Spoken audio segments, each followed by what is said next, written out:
Good morning, friends and fellow farmers. All right, it's the 6th. We've had some coffee. We've got some stuff. Hey, kid. That needs to get chipped up here. Boop, boop. And those things are still growing. I think I just put them in last time, so we're good for a bit. And let's continue on here. So I think we're waiting on resin, if I remember correct. Oh, somebody's outside. Saturday? And how's this looking? Oh, still going. It's killing me. The suspense is killing me. There we go. Cactus plants. Where's Leah? Is she back here? There you are. Don't look too close. It's a work in progress. Alright, I'm going to leave you be. We have mail. Yep, here's a vegetable from the little garden I keep out back. You probably have more veggies than you know what to do with. But oh well. Thanks, Carolyn. And kitty cat was watered today. Oh right, I'm out of coal. Okay.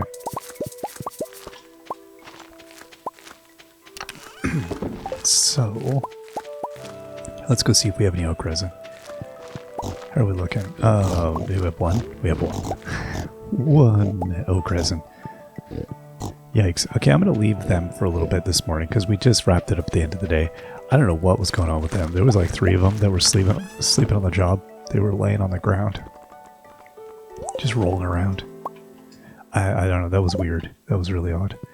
Yeah, let's go and put... Because I had now, could fill in the keg spots here I had. Oh, okay. It's keg day. It's keg day. It's keg day. Do keg day. I guess I could just chuck it in here. This is like, if I get an overflow thing, I can work on that. Maybe? I don't know. Let's get these in here. Here we go.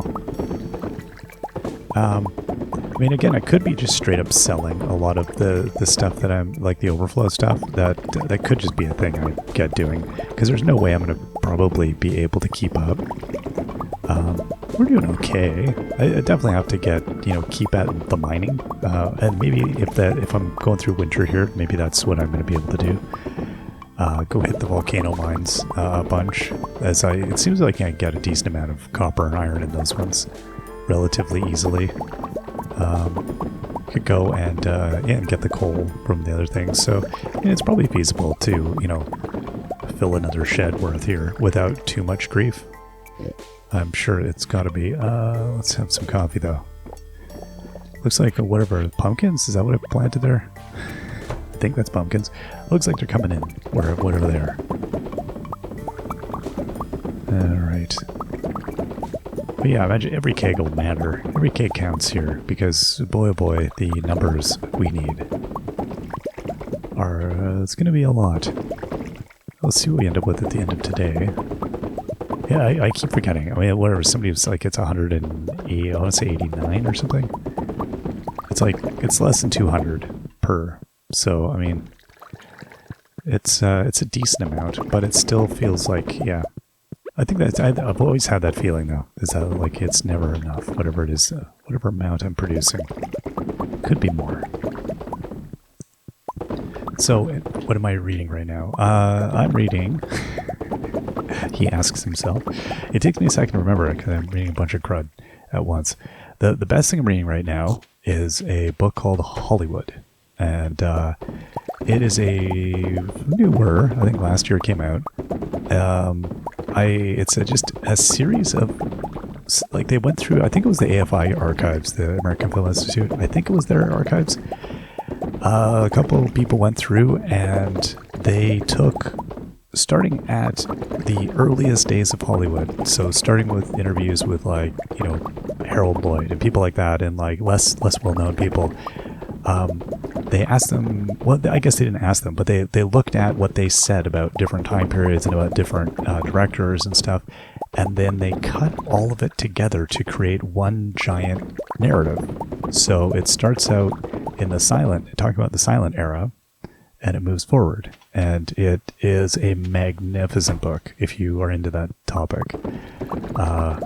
Just their thoughts on things and why, and a lot of historical details and facts that are really neat. Like one was a bunch of people from the early days had ended up with eye problems because the Klieg lamps they used were unfiltered, and so it wasn't until a while later they realized that they need to put a sheet of glass, it was some kind of protective thing, in front of the lamp, because these arc lamps or whatever they are were burning out the eyeballs of the actors because there was a bunch of UV, so it was like staring at the sun. That's horrible, but very indicative of the Wild West nature of early Hollywood. So lots of those kinds of stories are, when sound came in, what that reaction kind of was like from everybody that was there.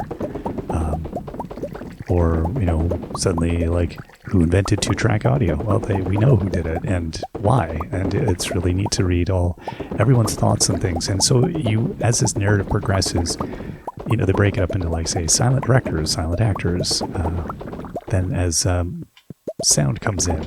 And as each of these chapters, they just run through dozens of interview snippets, and it all creates a big seamless narrative.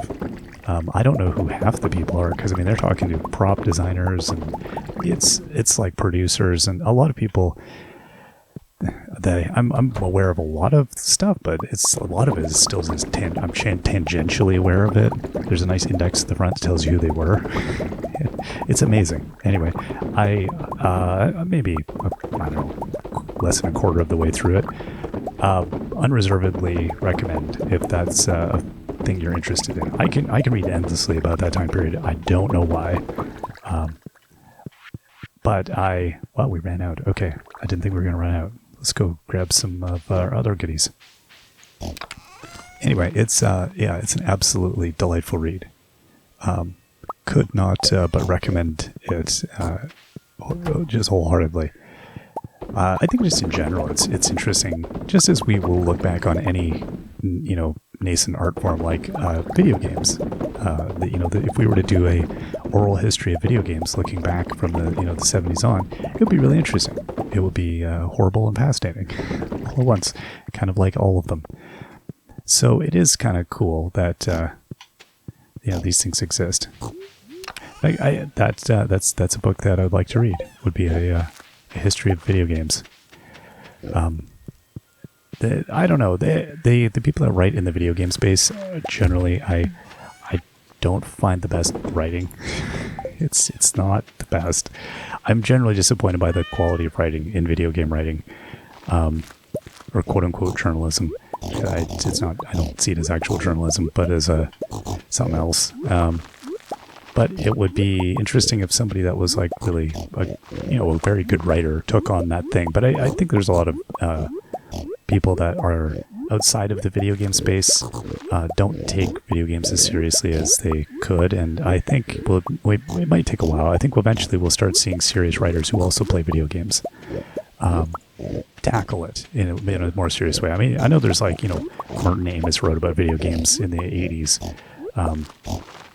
There's people who've tackled it as a medium, but I think somebody that really loves the medium and comes in and actually writes something coherent and looks like a historical narrative. That would be interesting.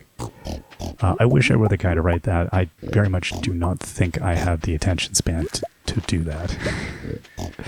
I've come to accept this. I have so many ideas, and I do not have the follow-through. Not for lack of will, but for lack of attention span. I find it very difficult to sustain long-term tasks like that.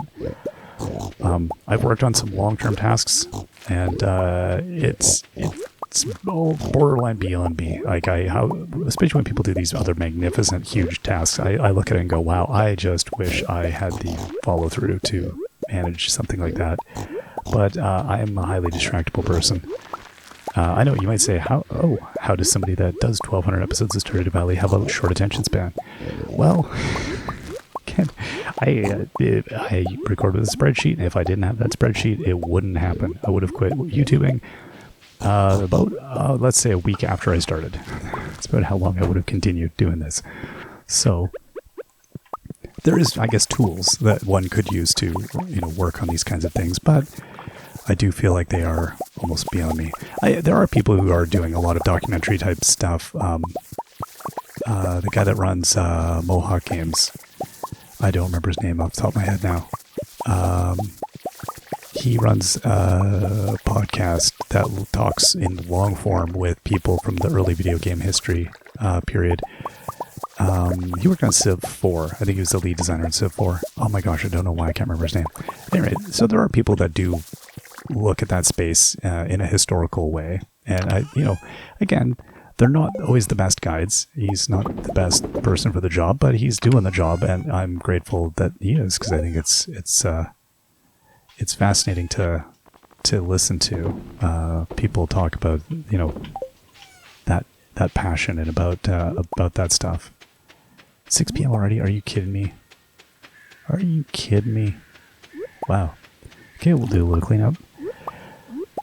This was a decent enough haul. So, I might be able to go and get a second batch in tonight. So yeah, it's still like 13 truffles lying around. 14. Is there any more there? Oh, maybe they're not coming up this high because they're not leaving anything up here, and they probably would be. I should fill this space in maybe a little bit. You know what I'm going to do as well? You know what? I'm going to leave these here for the moment. That's okay. Okay. I'm just going to go put these in here. There's 45, so there's not a ton. I can't believe I've kept up with it. That's what blows my mind. I think I'm going to just go and we'll go grab a little bit of coal here. And I'm just going to leave this one on me. I mean, I guess I could have gone to the island and tried to harvest. I'm guessing that must be done. Saturday, okay, I've got to remember. Currently, I believe is tomorrow. Yeah, I do definitely feel like I would be lurching from the odor of this. Okay, I'm gonna be faster, I think. Here. I'm gonna aim for a quick. Oh boy, this is the problem too. Is when it's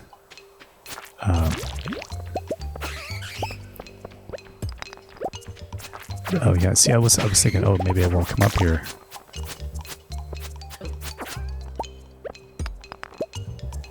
We're at 8 coal already, so yeah, it's definitely a couple more there. Yeah, it'll pay out. Or 12. I was thinking of getting the Batwing display that they have out at the in the desert. Might do that. It's nice. Oh, okay, see, I wasn't going to go for any iron, but it's like, hey, it's here.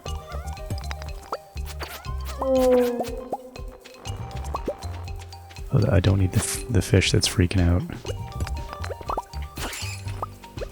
You know what it is? I'm not used to the my lack of magnetism. That's throwing me off, is what it is.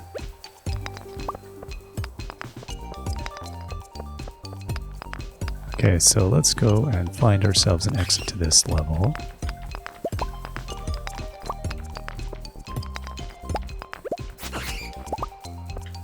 That's surprising, we did not have an exit there. There it is. Yeah, like 5 coal, that's nice. Okay, if this ghost wants to like hunt me down, you know, you can come and do that. You just gotta step on is what I'm saying.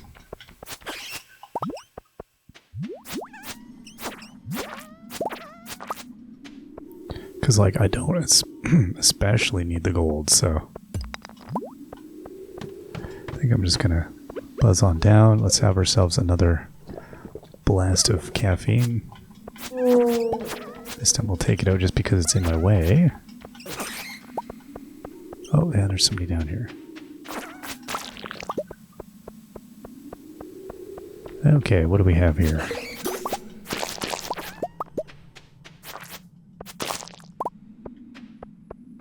Yeah, it's 10:40. Well, again, I'm already at 28 coal, so good show. It has been fruitious today. Fruitful? Fruitful. Fruitious that doesn't sound like a word. It sounds like a made-up word.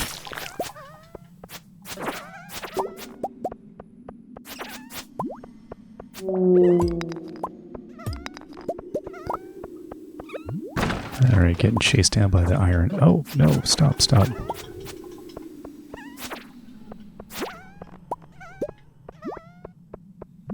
And here we go. How are we looking?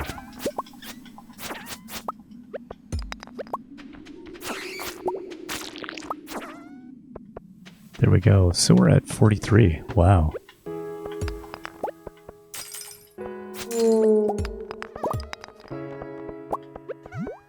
Okay.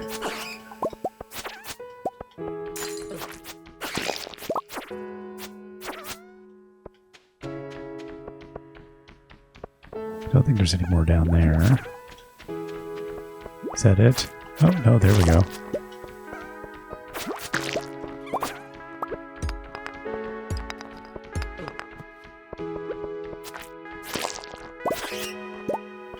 Kind of hoping somebody would drop a stairway.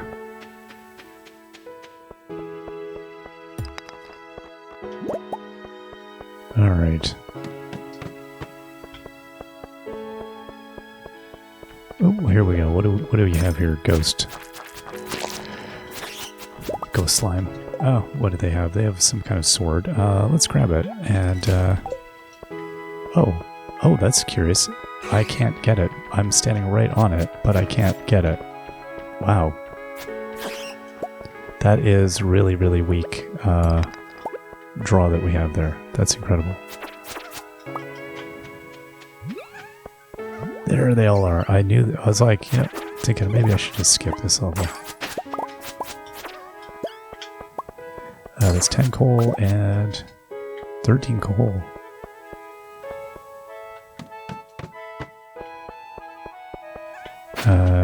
And let's get out of here. So we got ourselves 63 coal. That's fantastic. All right. And we got ourselves some cash. We will see you all next time. Till then, bye-bye.